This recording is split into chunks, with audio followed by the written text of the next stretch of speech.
When I first set up this desk, I imagined I'd be using it for crafty type stuff, and I do use it for that, but I also use it for a whole bunch of things that you probably shouldn't be doing in a shared office space.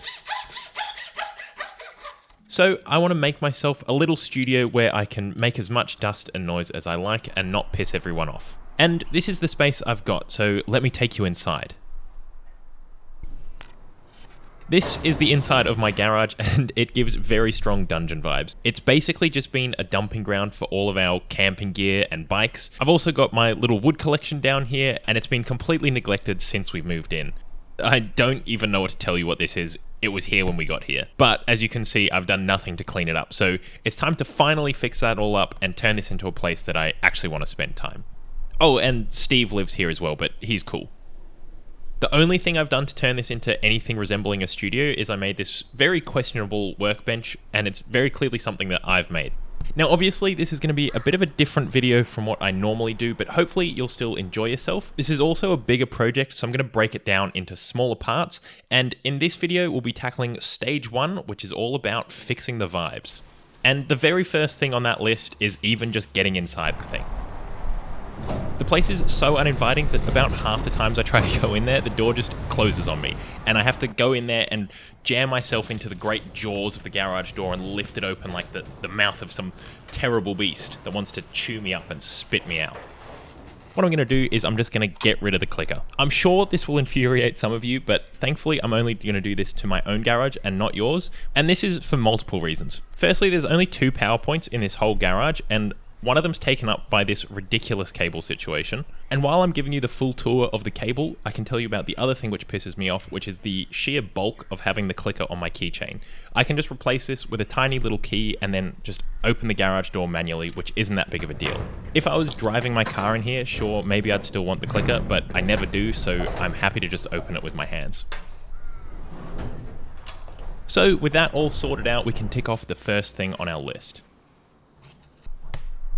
Before we move on to the second substage, I just wanted to quickly explain why it's taken so long to get this video out. Some of what's coming in the video did take a long time, but also, if you'll believe it, I released a game. I've actually got a second channel where I do coding stuff, so you can check that out. That'll be in the description if you want to see behind the scenes stuff of the game. If you want to check out the game as well, that will also be in the description.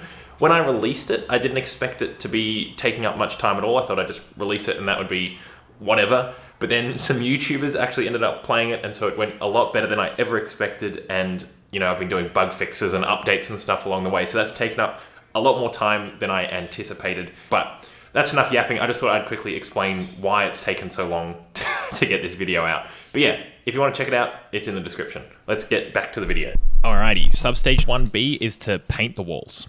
So here we are, it's finally time to paint. I've moved everything into the middle of the room. I had to take the shelves down and everything, which is a very boring job. I also washed all the walls. These are all nice and clean now. Well, relatively. Trust me, you didn't miss anything. I literally went brick by brick with a sponge, cleaning them all, ready for painting, because I think this place has not been cleaned forever. But it's finally time to paint, so I'm just gonna crack on with it.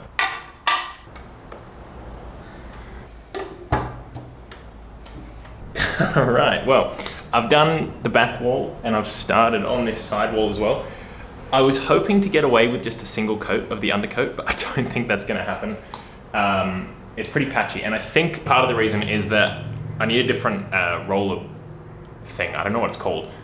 This thing, I think you can get shaggier ones that get into all of the mortar lines better, and so this one's just not getting in there, and I really don't want to do it with a brush by hand. So I think tomorrow I'll go and get another one of these and do another coat of the undercoat. I've just run out of what I had left of the undercoat here. But thankfully, I got a bit in reserve. So I'm gonna stir this up and keep going on with the walls. But you've probably seen enough undercoating for the moment, so I might just turn you off. Not turn you off, but put you away for a moment so that I can crack on and yeah, just get this undercoat on. I'll see you in a bit. Well, I was gonna put you away. I gotta show you my monumental fuck up. The big tin's definitely trickier to pour than the little one. So I'm gonna clean this up and then I'm gonna crack on with the wall, and then yeah, I'll see you in a little bit. Well, it looks like That is gonna stay there. And I've just gotta keep going. Time to keep painting. Day 2. Yes, I'm wearing the same clothes. That's irrelevant. These are my painting clothes, if you couldn't tell from all the paint splatters on them. Anyway, yesterday I was saying how I need a shaggier roller. This is the one I was using yesterday, as you can see. I mean, I thought it was decently shaggy, but apparently not. So I've just picked up this, which is ludicrously shaggy. So hopefully it can get into the grout lines a bit better, because at the moment, I basically didn't paint them at all. Hopefully the next base coat will look a million times better. But yeah, got the new fluffy thing, so I'm gonna use that and hopefully it goes well. Wish me luck.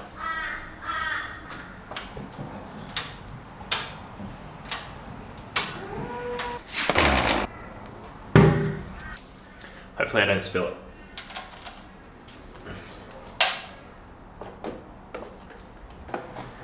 Too easy, mate, too easy. Let's get cracking. Oh yeah. This thing's so good. It's crazy how good the second base coat makes it look. Compare it to this wall, which I haven't redone yet. The new roller makes it so much easier to get into these grout lines. Look at that. That's so good. I will have to come back and like in the corners, I can't quite get the roller in there, so I'm gonna have to get the brush in there and do them by hand, but otherwise, I'll keep going. So I've just got this last little section of this wall to go, and then I've got this whole wall as well. So, hey, so I will finish off that wall, do this wall, and then I've got some little sample pots of colors that I want to try, so I'll put some patches on and see what I like, and we'll go from there. I do have a pole to try and do the top sections, but I've just found it much easier to just get on the ladder. Because there's all this stuff in the middle of the garage, when I'm getting down low, the pole just keeps hitting things. So rather than taking the pole on and off all the time, I found it much easier to just move the ladder along with me. It's lucky that I had a ladder at all, because right before starting painting all the walls, my old ladder actually gave out on me. Thankfully, I was on the second lowest step, but there's no way that I'm ever going to use this thing ever again. But yeah, it's all going rather well so far. There are some sections of walls where the mortar is a lot deeper and less even than in others, and so it just takes a lot longer getting all those bits done, because you got to actually give individual attention to all the mortar lines, whereas other bits you just fly over with the roller, and those bits, oh, they're so good. Feel like a dream. But when you hit those sections with the deep cracks, it's so annoying. Well, that might just be the longest and most boring bit of footage I've ever taken in my life. All right, so we're back with some more painting. The base coat is all dried up on all of the walls, and it's looking, well, honestly, it's looking very clinical in here. It's very, very white. So I've got some old paint here that's like a bit more of an off-white, which will hopefully warm up these walls a bit, because it's like a very cool white in here at the moment. So I'm gonna slap this on 2 of the walls, and then the third wall behind me, we're gonna do something a bit more fun, but you're gonna have to wait for that. That's gonna come later. But for the moment, a bit more staring, and then onto painting.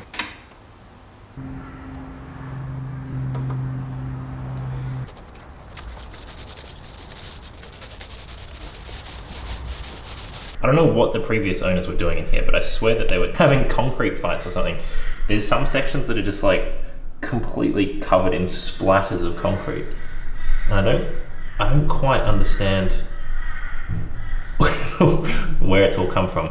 Although, to be fair, I'm contributing a lot of splatters of paint, so whoever comes after me is going to have a fun time, aren't they?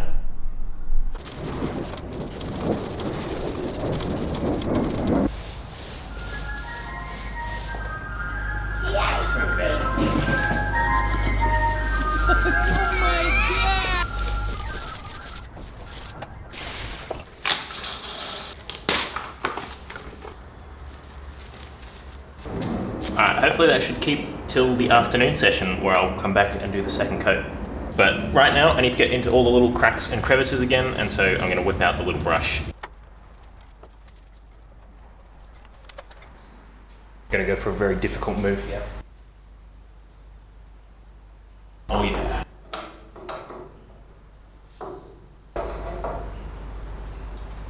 how'd you like that one? I'll come back this afternoon and do the second coat of this warm white color, which is looking great, by the way. And then I'll have to go and buy some paint because I did a few samples of colors on the other wall. So I'm gonna have to go and buy the paint for that and then crack on with that sometime in the next few days. It's good enough. So hopefully within a week, I hope to God that within a week the painting's finished and I can move on to other stuff. One of the annoying things at the moment is that, because this is the only space I've got, all of the stuff that used to be against the wall is in the middle, and so I can't do anything else in here while I'm doing the painting. And ideally I'd like to be building stuff in that time in this space, for this space, but obviously everything's a bit of a schmozzle in the middle and I don't want to be rifling through that and kicking up dust and stuff, so I'm gonna just have to wait until all the painting's done before I can move on with other stuff, which is, I think, why this has taken longer than I anticipated, is because the painting is so bloody slow. I don't know how people can do this as a job, mad respect, but we're getting there, it's nearly done. I'll stop rambling now and crack on with actual painting. And that's a wrap.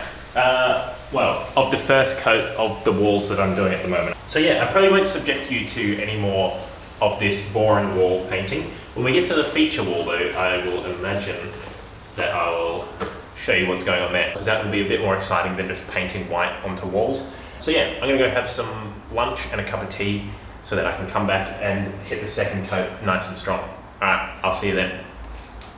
No, I won't see you then. I'll see you when we're on the feature wall. Sounds good. All right, we're back for another day of painting, but this is gonna be a bit more fun than the other painting that we were doing, which was just the white walls. We are doing the feature wall. I'm gonna try and do a bit of an abstract-y, mural-y thing on that wall. Never done anything like this before, so no idea how it'll go, but I'm just gonna give it a crack. I've got some nice greens that I think should work for this. I'm gonna go for like a sort of swirly, blotchy thing, but before I get to any painting stuff, I'm gonna try with this pencil here that I hold in my hand. I'm going to try and sort of sketch out what I'm gonna attempt to do. Oh, the other thing is outfit change. So I decided that 2 days of painting in those other clothes was enough. They were starting to get a bit pongy. And so now, yeah, got some fresh kit on. It's a bit of a, I don't know if it'll, yeah, a bit of a ragtag bit of clothing. Now, I'm in no way saying that I don't like how this turned out, but if I was to do this again, I would probably design something on paper first and then transfer it to the wall rather than just make something up on the fly, because as you can see, you can't really see the pencil at all from standing back a little bit, and you need to stand back a little bit to see the overall picture. I don't think you'll be able to see that at all, but the concrete's chewing through the pencil lid, so I gotta give it a little sharpen. I don't really know what I'm doing. It feels so wrong to be drawing on the walls that I've just painted, but it's kind of liberating at the same time. All right, pencil should be sharp. I'm gonna keep going. Will it be any good at all? I have no idea, but the only way to find out is to get painting, and that is the next step. So I'm going to crack out my lightest color, working light to dark, and hopefully that will mean that any boo-boos aren't too bad because I can just paint over it and cover it all up. So I am gonna get cracking. That's all there is to it. Right, let me get myself organized.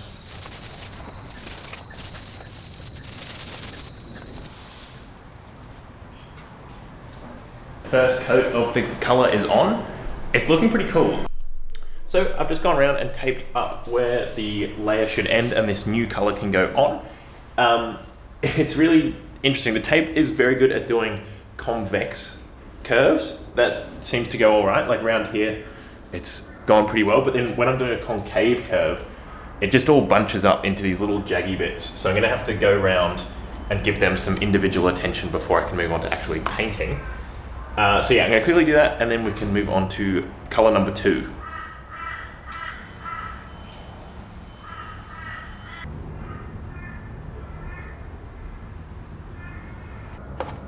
It's interesting how much the fun painting is exactly like the boring painting because, I mean, there's only so many ways you can put paint on bricks and they're all pretty tedious. But I think the thing that helps me get through these tedious sorts of things, and I've done this on other projects as well, is you got to be excited about the end result that you're working towards. Even if the thing you're currently working on isn't that exciting, being excited for what the end product will be, I think is what gets you through the tedium.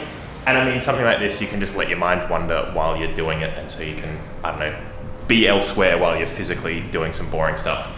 But yeah, so it's coming together. It's gonna take a little while, I'm just realizing, because even though each section is relatively quick because it's smaller, I'm going to have to do, like I've got to do the second coat of this and then completely wait for that to dry before I can tape it and then move on to the next one. So probably, realistically, I can only do one color per day, and I got 4 colors, so I guess it's just gonna take another 4 days. But I was being hopeful that it wouldn't take me a week, so I guess I get my wish. But yeah, it's a bit more painting to go yet, and then you'll see the end result, which should hopefully be very exciting. That's what I'm working towards. So yeah, we'll see. I'll see you in a little bit. While I'm taking my time doing some taping, let's have a quick look at what some very talented people on the Discord server have been up to. There's a link in the description if you want to join and get involved, but thank you for sharing your stuff. It's so cool to see what you guys are up to. We are so close to being done. I've put in a bit of a shift over the last few days, so I'm actually a day ahead of schedule from where I thought I would be. We're on to the final layer, and I'm actually so excited for it for multiple reasons. Mainly because there's just a big chunk of white that I can get the roller on, because all these intermediate layers have been very tricky because they're quite thin, and I've only got a very big roller. Probably should have gotten a smaller roller, but you know, I'm using what I've got, and so it's just been very tricky getting into all those little detail bits. But this last layer is just one solid chunk of color, pretty much. There are a few little spots where it will be tricky. I'm probably just gonna have to get the brush out, and that's okay. But for the most part, it's just one big section, which I'm actually looking forward to so much. I'm really excited by how it's looking. So I'm gonna crack on, do this last layer of paint, and then we'll be done with the painting. It's just gonna be a painting video mainly, I think. But we're getting there. Gonna crack on, peel the tape that's up there and put on the next layer of tape, and then get painting with the final color. So let's get into it.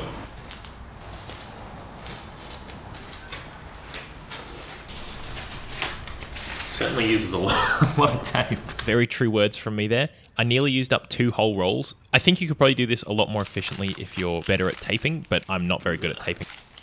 All right, the taping is all done and we are ready to go. The taping takes so long. In my mind, it was gonna be really quick because I thought you could easily do those curves, and so I've just had to go around and fix it all up. Tiny little bits of tape to try and approximate a curve with a whole bunch of straight bits of tape. So it takes a little while to get the tape up, but now that it's up, this is the final bit of taping, and I think from here on, it's gonna be pretty quick, just slapping on that last color, and then it's done.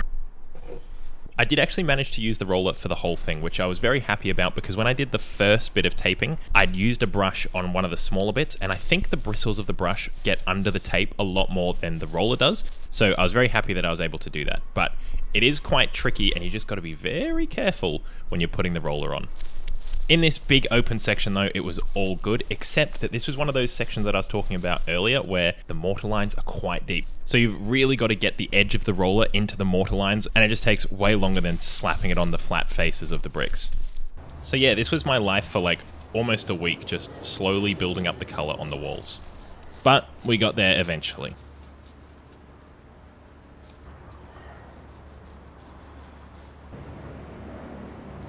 Alright, so the first coat of the final layer is on. It's looking fucking sick. I'm not gonna lie, I'm so excited for how this has turned out, but man, it's been a long time getting here. So all I gotta do now, let this coat dry. I'm gonna go have some lunch, big cup of tea, I think. With the darker colors, you can definitely tell more that you need to do a second coat. I've done a second coat on all of them, but with the dark color, you can definitely tell because the undercoat shows through a lot more on this one. And no matter how many times you go over it with the roller, those little blobs just sort of stay there.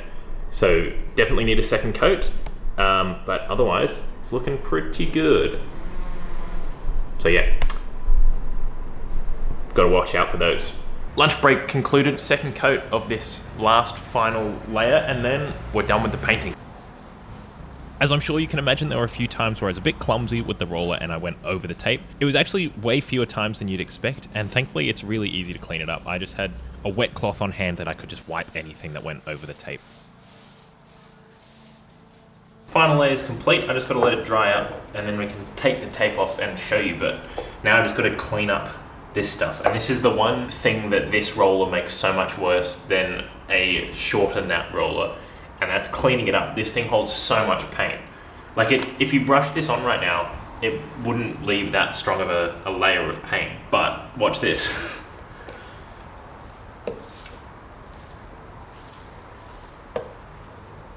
There's just so much paint inside here. It's ridiculous. So this is how I've been cleaning it up, is just squeegeeing it out. But it's incredibly satisfying. Even if it is very messy. Like, look at that, look how much paint's coming out. And if you don't squeeze it out, then it all has to come out while you're washing it, which just takes takes almost longer than the amount of time you're painting for. So I'll keep squeezing this and then pour all of this excess paint back into the tin. It is a bit of a messy method, of course. I'm getting a very strong, intrusive urge to smack this hand onto a nice new white wall, but I'm gonna resist. I think it could kind of look cool, kind of like a environmentally conscious Saruman, but I'm gonna resist because I've spent so long getting these walls nice. But the urge is so strong. I also stupidly used my dominant hand for this, and now I'm trying to open a tin left-handed, and it's not going so well. Oh, I think I got it.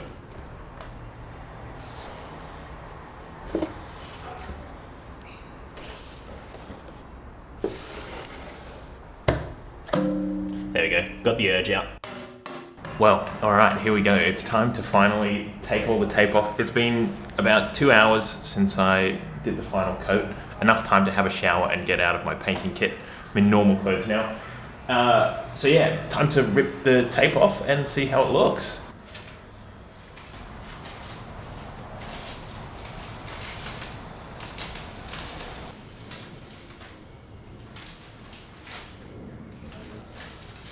Well, it looks like I was a bit premature getting out of my my painting clothes. Let's go and have a look at the damage. Yeah, it's not pretty. Clearly I was a little bit impatient this morning when I wanted to go from the second last coat to this last color. Thankfully I've got a little bit of this left over, but I must have put the tape on before it was completely fully dry. Dickhead. There's also, as you can see, just a few little imperfections that, while I'm not completely devastated about, it would have been nice to not have things like this. But overall, I'm pretty happy. But before I show you, I'm just going to quickly fix this last little bit up.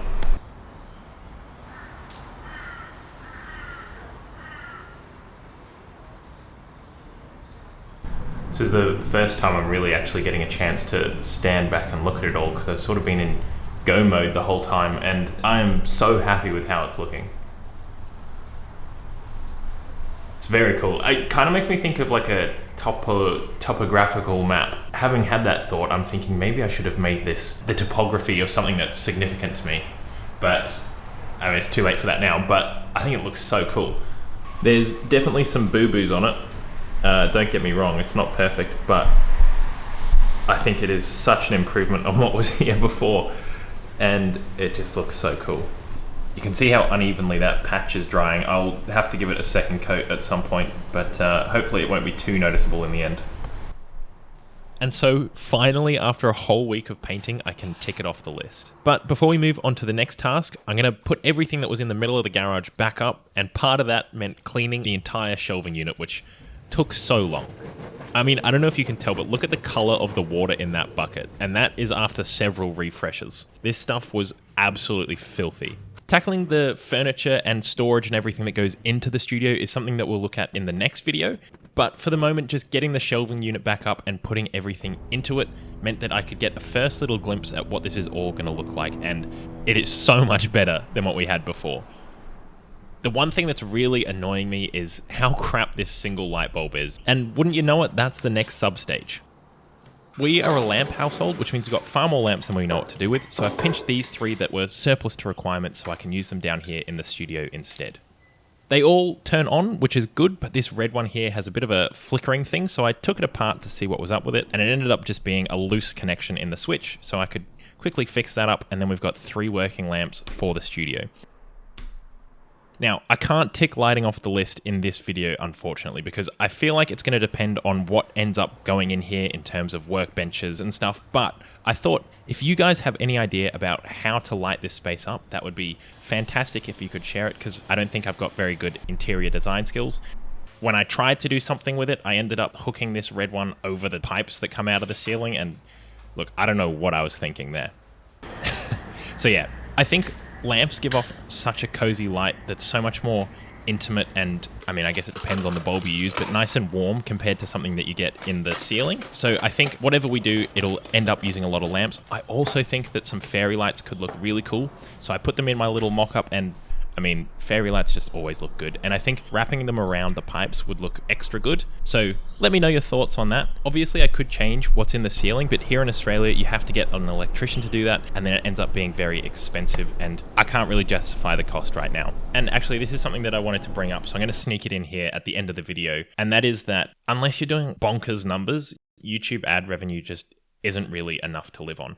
Obviously, I've got some members, which is such a big boon to the channel, and thank you so much for your willingness to support financially. If you'd like to help out, that is the best way to do it, but I know that not everyone can do that, and so I think the only logical conclusion for me wanting to make this work and still giving you guys free content is that I think I'm going to have to take on channel sponsorships. Now, I know that I've mentioned before that I didn't really ever want to do this, and ideally it's not something that I would ever have to do, but I think the reason that every creator you see takes on sponsorships is because realistically this is the only sort of way to make this a sustainable thing. I'm going to be very selective in what sponsors I take, if I can even get sponsored by the people that I think actually aligns value-wise with me, because obviously so much of what I do is about using what you've got and like not spending money, and so I don't want to just be like trying to get you guys to buy products that I'm not even going to be using. That doesn't make any sense. But I just thought I'd let you know that you might see some sponsors pop up here and there just because that's the reality of the creator business. But like I said before, thank you so much to the channel members because you guys are directly supporting me, and that is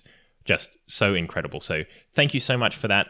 Thank you for watching this absolutely mammoth video, and if you want to see part 2, get subscribed for that because hopefully it won't be too long, although you saw how long it took to get this video out. But yeah, I'll see you very soon. I've been absolutely waffling on for way too long now. I'll catch you in the next one.